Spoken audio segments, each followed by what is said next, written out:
helpful. This lab is an electrical installation laboratory.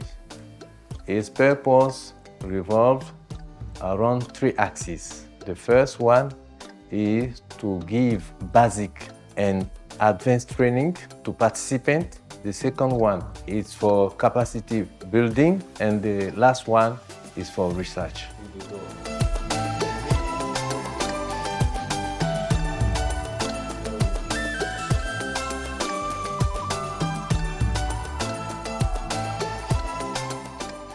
Looking at the kind of installations that we have over here, the equipment, there can vary a lot of trainings over here.